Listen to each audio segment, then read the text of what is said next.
Hermanos, la anterior semana el pastor terminó su predicación mostrándonos una escena en la que los apóstoles estaban en medio de una crisis existencial mientras Jesús estaba en la barca durmiendo. Y lo que les había ocurrido, hermanos, es que una mega tormenta les había atravesado en su trayectoria. Y claro, Jesús toma control de la situación y con voz de mando, con voz de autoridad, ordena a los vientos y la tormenta que callen y enmudezcan. Y el texto bíblico en el versículo 39 dice: cesó el viento y hubo paz y gran bonanza. Y ante esta exhibición asombrosa, hermanos, de autoridad de nuestro Señor, el relato del texto dice que los discípulos, versículo 41 del capítulo 4, temieron con gran temor. El texto ya nos avisó, hermanos, que los discípulos habían estado aterrorizados por las tormentas en la barca, pero ahora estaban experimentando lo que la palabra de Dios dice: sintieron un gran temor. Y algo más, hermanos. El relato continúa en el versículo 41, indicando algo importante, que de lo más profundo de este temor brotó una exclamación. Y esta exclamación está en la segunda parte del versículo 41, que dice: ¿quién es este que aún el viento y el mar le obedecen?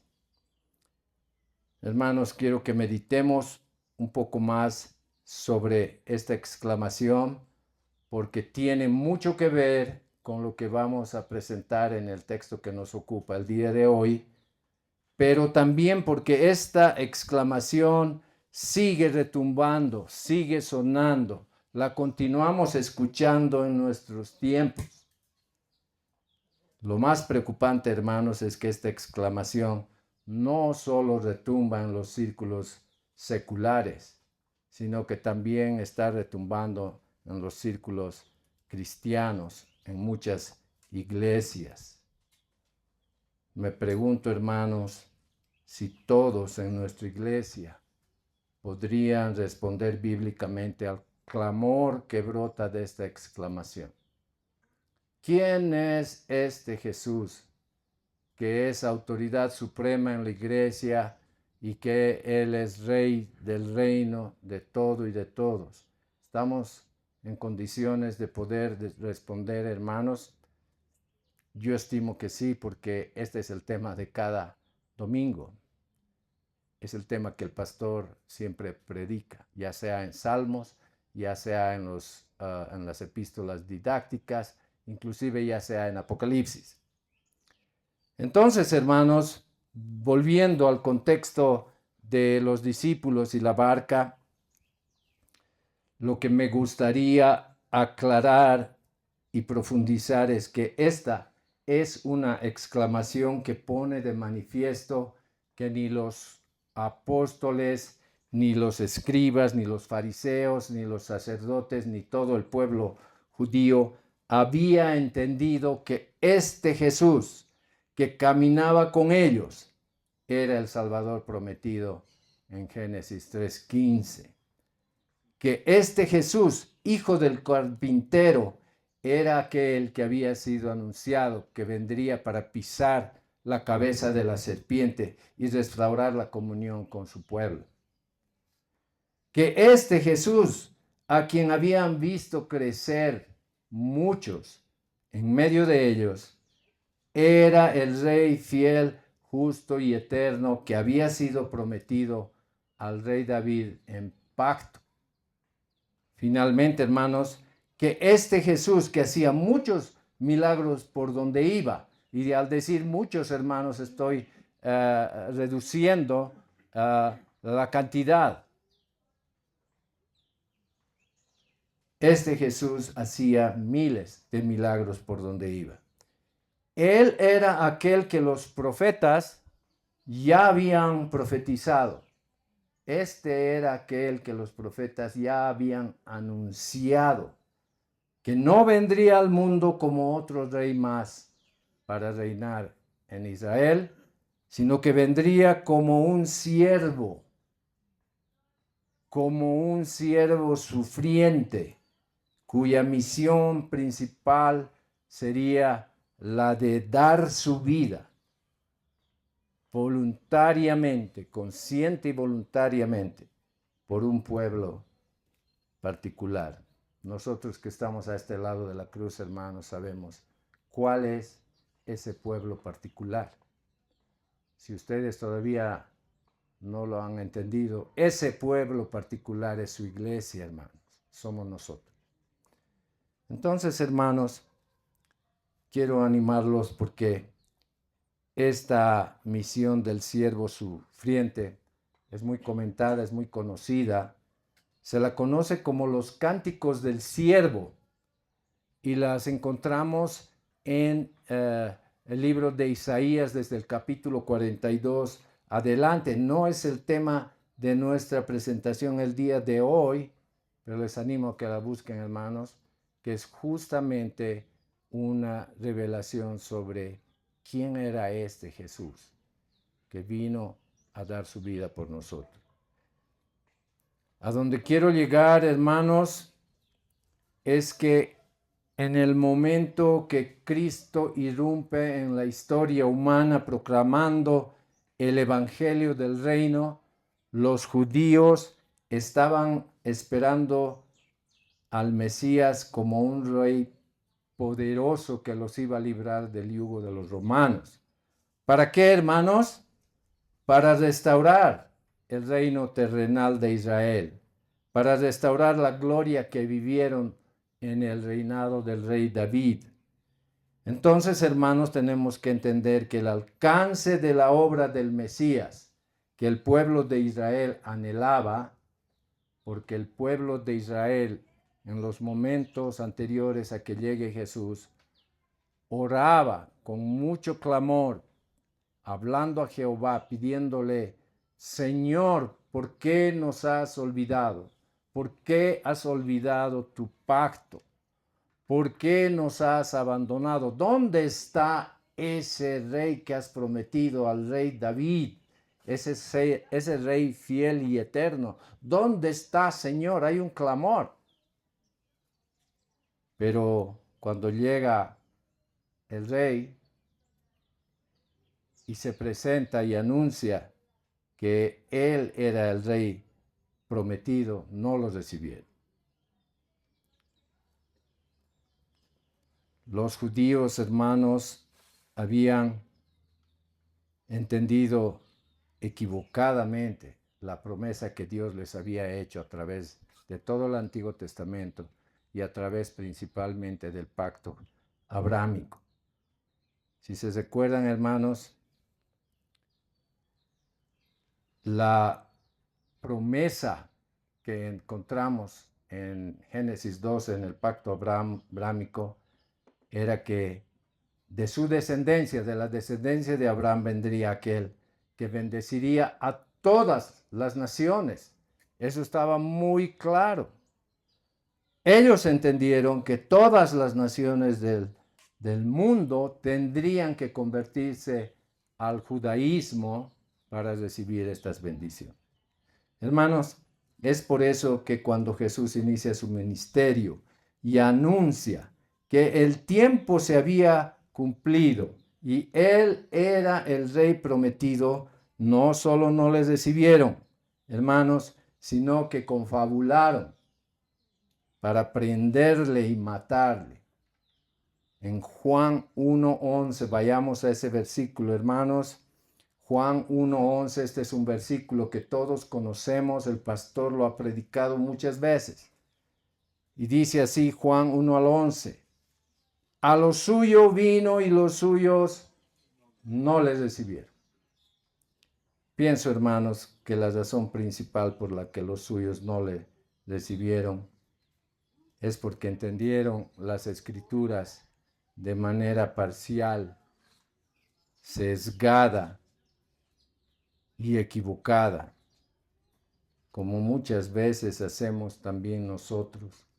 Tenemos una tendencia de tener preferencias respecto de ciertos libros.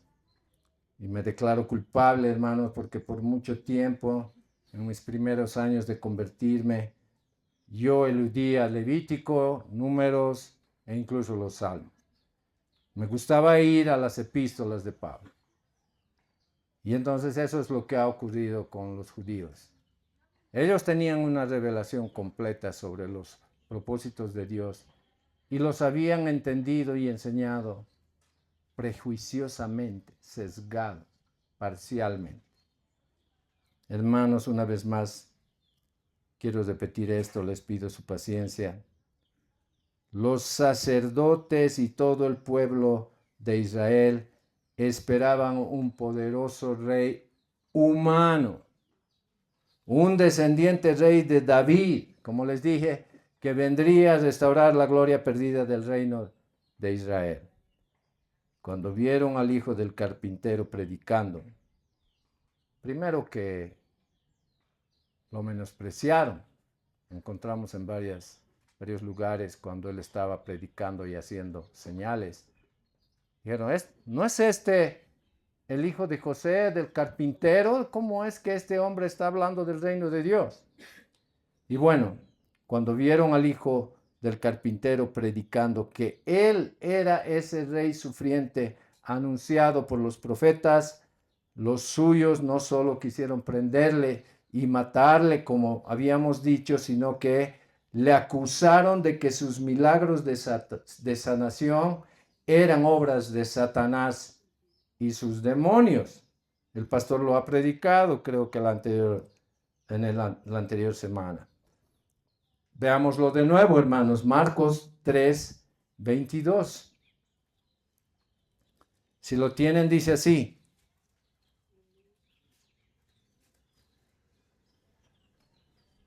Pero los escribas que habían venido de Jerusalén decían que tenía Belcebú y que por el príncipe de los demonios echaba fuera demonios.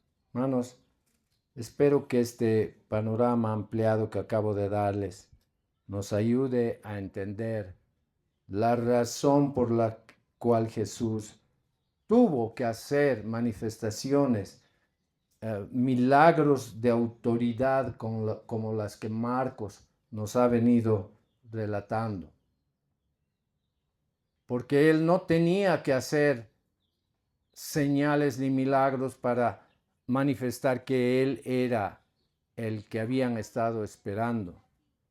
Pero cuando él empezó su ministerio y dijo, el tiempo se ha cumplido, el reino de Dios se ha acercado, yo soy aquel que están esperando, no había multitudes, por decir. El texto dice que nadie se le acercó. Y por eso es que en Marcos vemos que después de esta declaración de que el reino se había acercado en él, inmediatamente Marcos pasa a relatar milagros. Bien, hermanos, es tiempo de presentar nuestro texto. Esta es la razón de este sermón. Y lo que quiero decir, hermanos, es que en nuestro texto, esta vez Marcos quiere enseñarnos que las fuerzas físicas de la naturaleza, los terremotos, las tormentas, las tempestades, las pandemias, los huracanes, no son los únicos poderes que podrían ser hostiles a los propósitos de Dios, sino que también existen poderes espirituales reales. La Biblia los menciona como huestes, principados y potestades demoníacas, cuyo único propósito es intentar frustrar el plan de redención que había sido decretado por Dios desde la eternidad. Hermanos, ¿tenemos alguna duda en nosotros que estas huestes, principados, potestades, gobernadores de maldad son reales?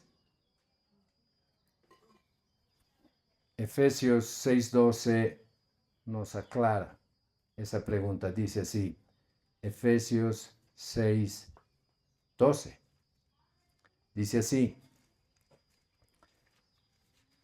porque no tenemos lucha contra sangre y carne, sino contra principados, contra potestades, contra los gobernadores de las tinieblas de este siglo, contra huestes espirituales de maldad en las regiones celestes.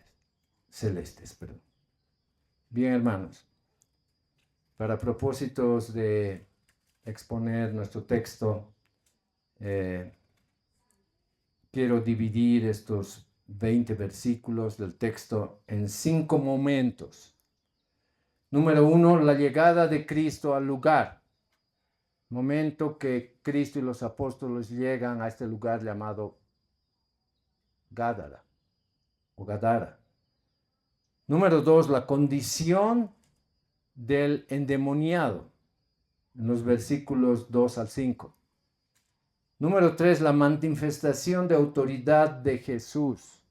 Ese es el tema que nos ocupa el día de hoy y está en los versículos 8 al 13. Número 4, la reacción de los lugareños, versículos 14 al 17. Y finalmente la conversión del endemoniado en los versículos 18 al 20.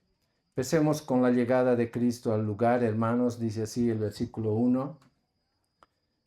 Vinieron al otro lado del mar, a la región de los Gadarenos. Hermanos, este versículo tiene que ver con la manera personal como Cristo vino y viene a rescatar a los suyos. Jesús pidió a los discípulos en el capítulo 4, versículo 35, les pidió ir al otro lado del mar. Estamos hablando del mar de Galilea. Hermanos, algo para entender es que en este mar, en uno de los lados, el lado occidental era el lado donde vivían los judíos, y en el otro lado era un lugar que había sido habitada y estaba habitada en el momento por gentiles. Jesús dijo, vayamos al otro lado del mar. Algunos interpretaron que Jesús tuvo un día muy pesado, lo dice el texto. Estuvo curando cojos, mancos, leprosos, de todo. Y llegó un momento en la noche que él dijo, vayamos al otro lado del mar. Y muchos dicen, Jesús quería ir a descansar. Jesús quería librarse del asedio de aquellos que lo necesitaban para ser sanados. Y Jesús dijo, vayamos al otro lado del mar. Algunos interpretan como que necesitaba descanso. Y nosotros, hermanos, tenemos que decir que él sabía que allí vivía un miserable pecador, que además de ser pecador estaba poseído por miles de demonios. ¿Y cómo lo sabemos, hermanos? Lo podemos inferir con certeza, porque al final del relato el endemoniado, versículo 18, le rogaba a Jesús que le dejase estar con él. Hermanos, no queda duda alguna que Jesús sabía que en la otra orilla del mar vivía uno de sus escogidos y fue en pos de él. Me recuerda mucho, hermanos, al relato del apóstol Juan, cuando Jesús pidió ir en busca de la mujer samaritana. En Juan 4, 3, 4, dice que Jesús salió de Judea y se fue otra vez a Galilea, y le era necesario pasar por Samaria. Hermano, para ir de Judea a Galilea no era necesario pasar por Samaria. Pero él dijo, me es necesario pasar por Samaria. Había una misión específica de Jesús. Parecería que aquí Cristo también está diciendo, me es necesario para pasar al otro lado del mar, porque tengo una misión, tengo uno de los míos que me necesita.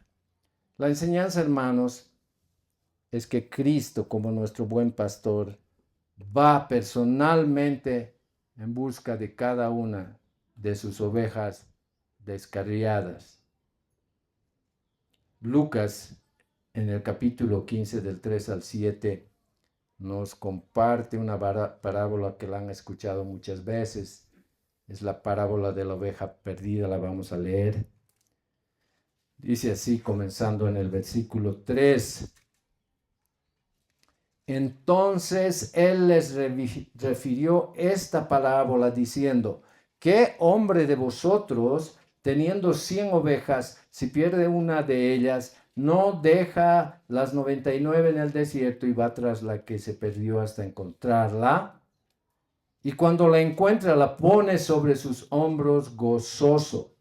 Y al llegar a casa reúne a sus amigos y vecinos diciéndoles, gozaos conmigo porque he encontrado mi oveja que se había perdido.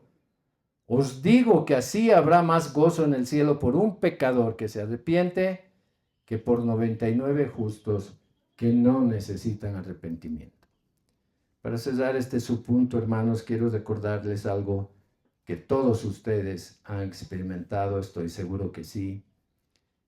Y es que cuando alguien nos visita, hermanos, en nuestras casas, o cuando alguien nuevo de la iglesia, o a alguien nuevo de la iglesia vamos a visitarle, ¿qué es lo primero que compartimos con ellos? Acuérdense, hermanos, vamos a la casa de una familia que está nueva en la iglesia. Nos encontramos, nos reciben muy bien. Y en cuanto empezamos a hablar de la palabra del Señor, ¿qué es lo que compartimos? Lo primero, yo sé que lo saben, hermanos, nuestros testimonios.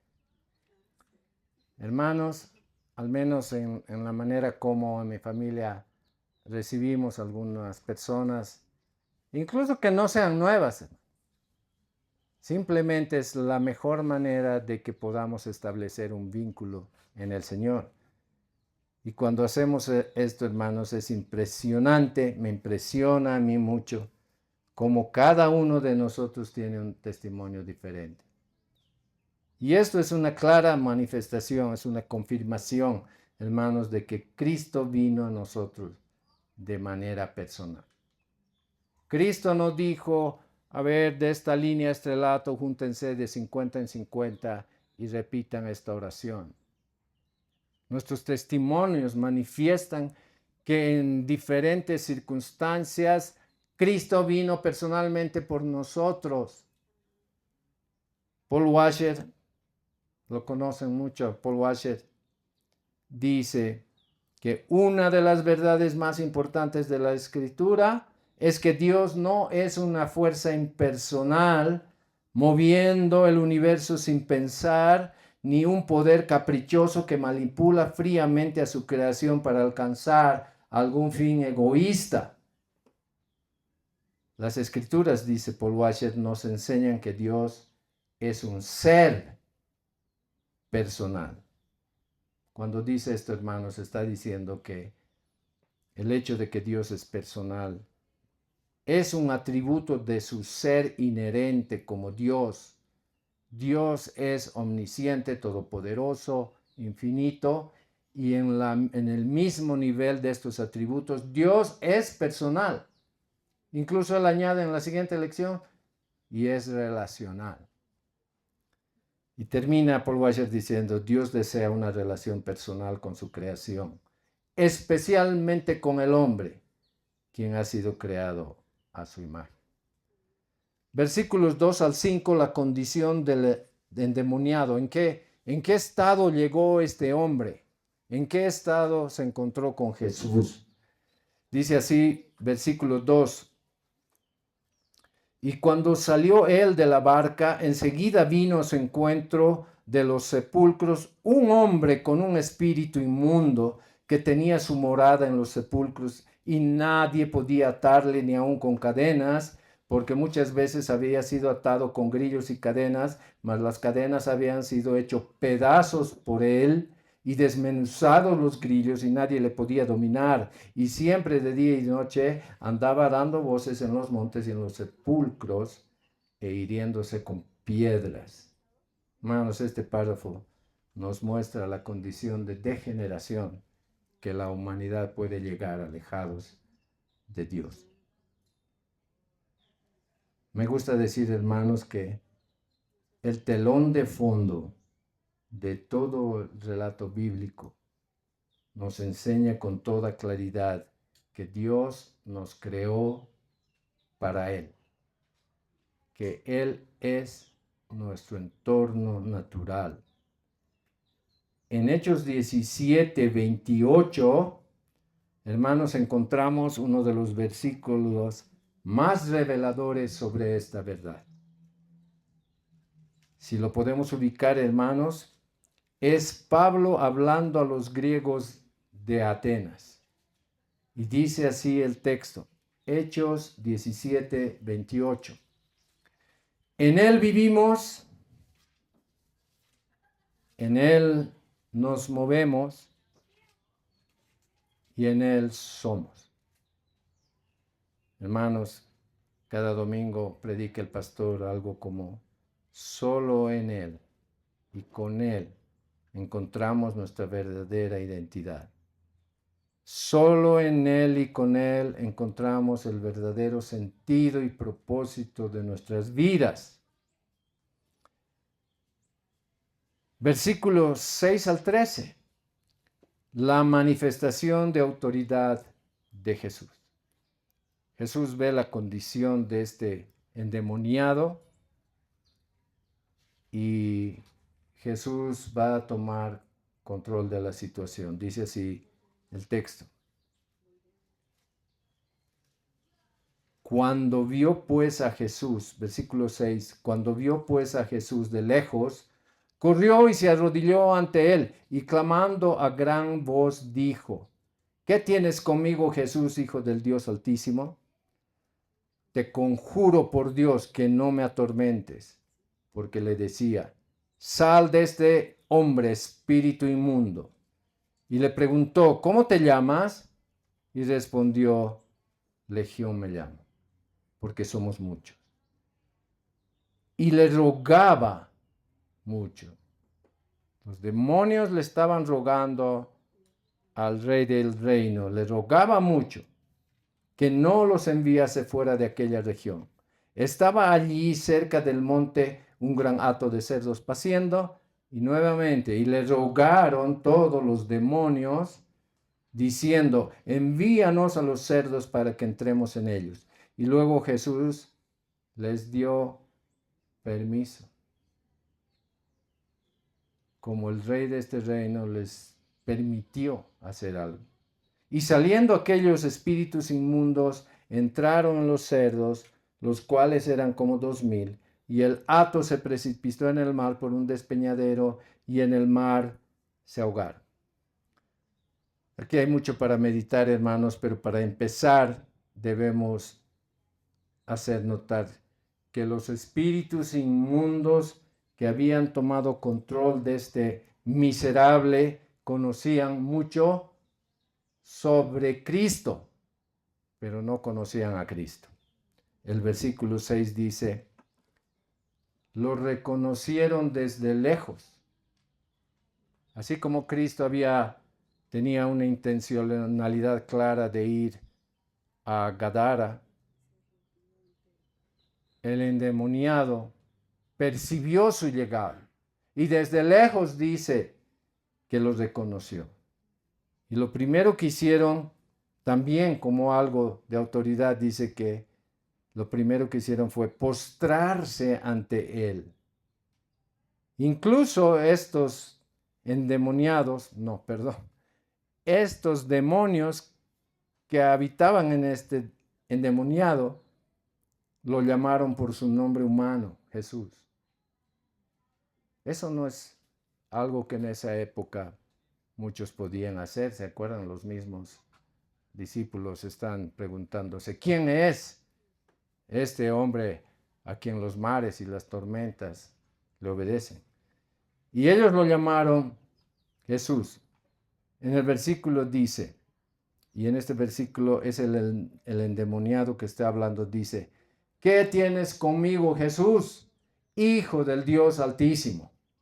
Hermanos, estos demonios conocían mucho sobre Jesús, sobre Cristo, como hemos dicho, pero no tenían idea de su personalidad redentiva, no tenían idea de la misión a la que tenía Cristo, como el siervo sufriente, como habíamos hablado. No le conocían salvíficamente, le conocían cosas sobre Jesús, pero no le conocían salvíficamente. Me viene a la memoria, hermanos, muchas personas a las que he intentado evangelizar en estos varios años, que aman proclamar a Cristo como su Salvador, pero dudan y muestran doble ánimo al momento de reconocerlo como su Señor. Y en el versículo 8, una vez más, vemos al Rey del reino establecer su autoridad sobre todos, y con gran voz de mando le escuchamos expulsar a esta legión de demonios. 2,000, 3,000, 6,000, no interesa. Cristo, con su voz de mando, con plena autoridad, los expulsó. Él dijo en el versículo 8, sal de este hombre, espíritu inmundo. El tono, hermanos, es muy claro. Seguramente yo necesitara mucho más volumen para decir la manera como Cristo habrá dicho esto. El tono es muy claro. No es una sugerencia y tampoco es un consejo. Es una orden. Es la voz soberana de autoridad del Rey del reino. Ahora, hermanos, debemos recordar algo importante, que Cristo es el Rey de un reino santo. Cristo es el Rey de un reino sin mancha alguna. Cualquier manifestación de huestes malignas son consideradas por Él como una abominación. Pero no solo eso, hermanos, quisiera que recordemos que además de su condición de Rey, Cristo ha sido declarado sumo sacerdote para siempre. Porque en el templo, ¿quiénes hacían los sacrificios? Los sacerdotes. Cristo es el Rey y el sumo sacerdote. Lo vemos en Salmos 110, versículo 4. Si lo encuentran rápidamente, hermanos, Salmos 110, versículo 4. Dice, juró Jehová y no se arrepentirá. Tú eres sacerdote para siempre, según el orden de Melquisedec. Entonces, hermanos, a la pregunta, ¿tiene Cristo autoridad sobre los demonios, sobre las huestes, sobre los principados, sobre Satanás? A esa pregunta debemos responder con toda seguridad, con toda certeza. El Rey y sumo sacerdote del reino tiene absoluta autoridad sobre todos los supuestos principados, potestades, huestes y todos los llamados gobernadores de las tinieblas de este siglo. Versículo 14 al 17. La reacción de los lugareños dice así, versículo 14, y los que apacentaban los cerdos huyeron y dieron aviso en la ciudad y en los campos y salieron a ver qué era aquello que había sucedido. Vienen a Jesús y ven al que había sido atormentado del demonio y que había tenido la legión, sentado, vestido y en su juicio cabal. Y tuvieron miedo. Y les contaron los que lo habían visto, cómo le había acontecido al que había tenido demonio y lo de los cerdos. y comenzaron a rogarle que se fuera de sus contornos. Hermanos, a lo largo de nuestra relación con nuestro Señor, hemos aprendido que todo encuentro con Él, todo encuentro con nuestro Señor Jesús, nunca es neutral. En este párrafo vemos que una vez que los demonios obedecieron la voz de mando del rey del reino, el cambio fue radical. Una vez que intervino Jesús en este asunto, echó con autoridad a los demonios, el cambio fue radical.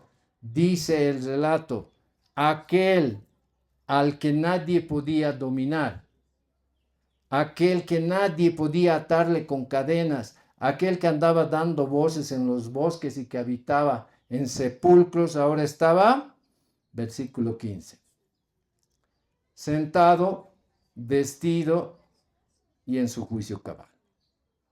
Y ahora lo más insólito, hermanos, de toda esta narración. Quienes fueron testigos del poder y la autoridad de Cristo, en vez de regocijarse, ablandar su corazón, decidieron endurecerlo. Hermanos, ¿dónde hemos escuchado que los corazones se endurecen tanto? En Faraón. Su corazón estaba tan endurecido que Dios no necesitaba endurecerlo más. Pero la palabra dice, Dios decidió endurecer el corazón duro de Faraón. Hermanos, en vez de maravillarse y caer de rodillas ante su rey, dice el versículo 17, comenzaron a rogarle. No sé el griego ni el hebreo, hermanos, todavía, vamos a ponerlo así, pero estoy seguro que esta palabra rogarle implica aclamarle, a pedirle ardientemente que se fuera de sus contornos. Ellos prefirieron sus cerdos, hermanos.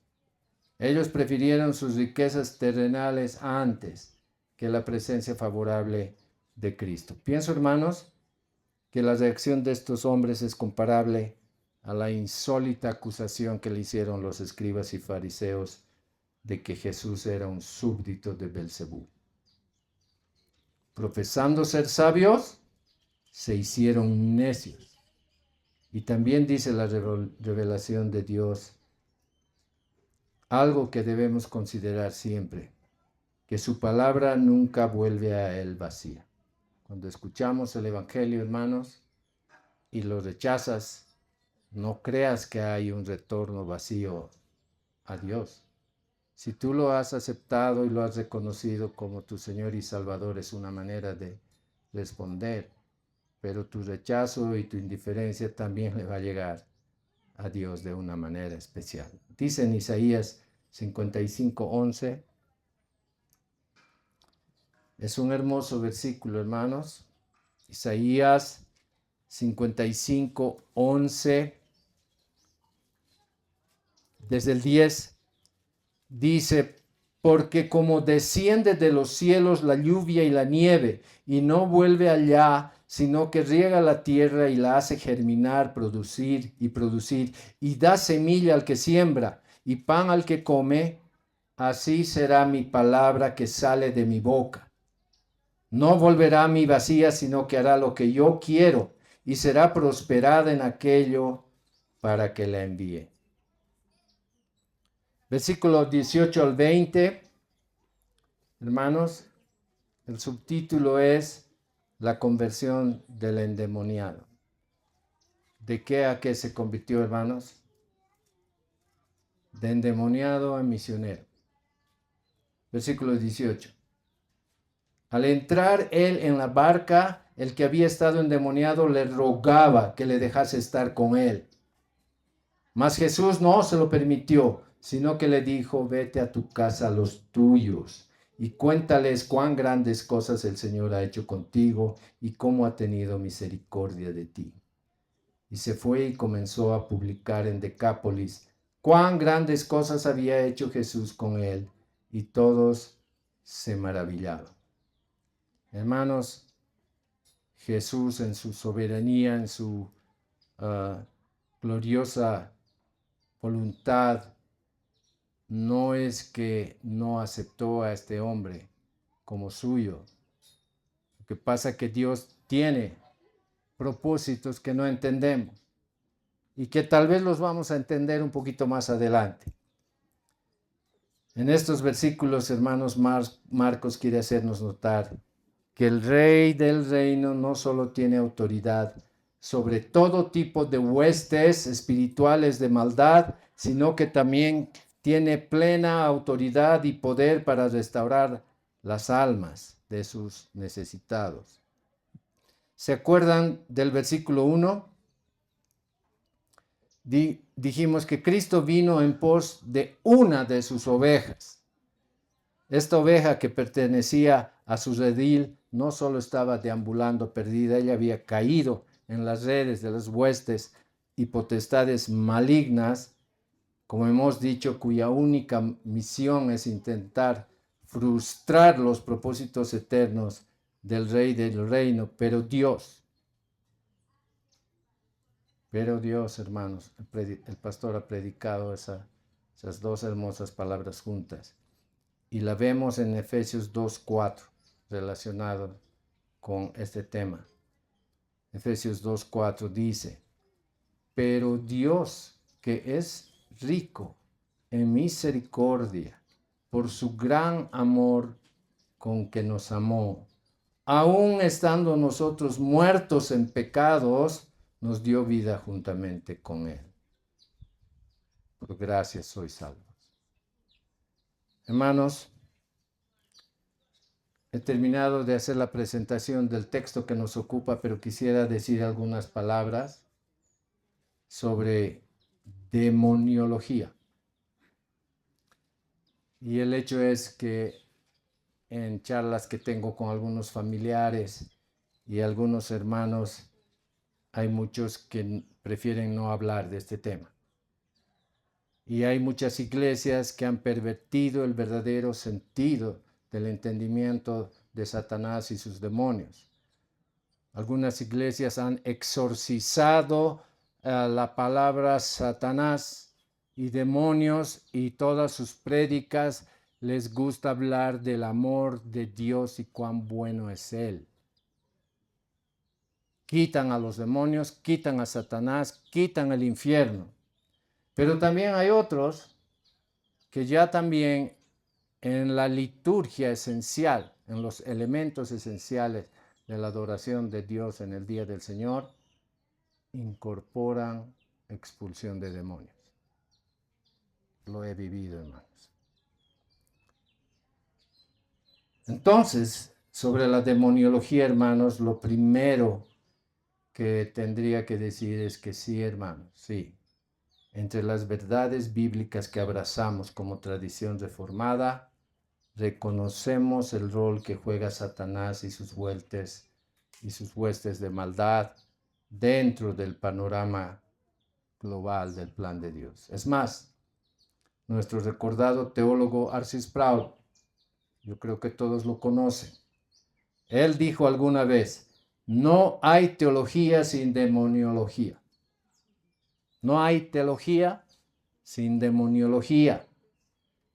Y lo que él quería enseñarnos con esta frase, hermanos, es que si afirmamos que toda la Biblia es palabra inspirada por Dios, si afirmamos creer todo el consejo de Dios, entonces debemos tomar en serio la existencia de los ángeles y los demonios. Joel Beeke, un teólogo contemporáneo, acaba de escribir un libro que dice La lucha contra Satanás. Y en ese libro dice algo así: si usted es un verdadero creyente, Satanás y sus demonios lo odian. Lo odian porque usted es la imagen de Cristo. porque usted es la singular obra de Dios creado en Cristo Jesús para buenas obras, y porque usted fue arrebatado de su poder. Ahora, hermanos, la pregunta relevante es, ¿somos víctimas de Satanás y sus demonios en relación a la responsabilidad sobre nuestros pecados? Y la respuesta es no. Hermanos, definitivamente no. Cada uno de nosotros es responsable sobre todos sus pecados. Cuando estemos en el juicio, Él no va a reprender a Satanás por los pecados de cada uno de nosotros. Cada uno de nosotros está llamado a resistir a Satanás y sus huestes de maldad, y cada uno de nosotros está llamado a caminar en rectitud. Pero respecto a nuestra naturaleza pecaminosa, hermanos, debemos recordar que el pecado no es solo algo que hacemos, sino algo que somos. Y este pensamiento ya lo han plasmado en una frase en nuestros círculos reformados, lo usan mucho, que dice: no somos pecadores porque pecamos, no somos pecadores porque pecamos, pecamos porque somos pecadores. Y hermanos, hay mucho más riqueza para compartir sobre este tema, sobre el pecado y principalmente sobre la autoridad merecida de Cristo como el siervo sufriente. Si hay algo que me gustaría que ustedes se lleven el día de hoy, es tratar de entender por qué Cristo vino como un siervo sufriente. ¿Por qué Él no vino como un rey? ¿Por qué vino como un corderito? Eso tiene que ver con esta doctrina del siervo sufriente. Pero nuestro tema al día de hoy, hermanos, fue dar testimonio de que Jesús es Señor sobre todo y todos en su reino. Y quiero terminar la presentación, hermanos, con el hermoso resumen que nos regala el apóstol Pablo en la carta a los Filipenses, capítulo 2, del 5 al 11, que dice así: haya pues en vosotros este sentir que hubo también en Cristo Jesús, el cual, siendo en forma de Dios, no estimó el ser igual a Dios como cosa a que aferrarse, sino que se despojó a sí mismo, tomando forma de siervo, hecho semejante a los hombres, y estando en la condición de hombre, se humilló a sí mismo, haciéndose obediente hasta la muerte y muerte de cruz. Y escuchemos esto, hermanos: por lo cual Dios también lo exaltó hasta lo sumo y le dio un nombre que es sobre todo nombre, para que en el nombre de Jesús se doble toda rodilla de los que están en los cielos y en la tierra y debajo de la tierra, y toda lengua confiese que Jesucristo es el Señor, para la gloria de Dios Padre. Vamos a orar, hermano.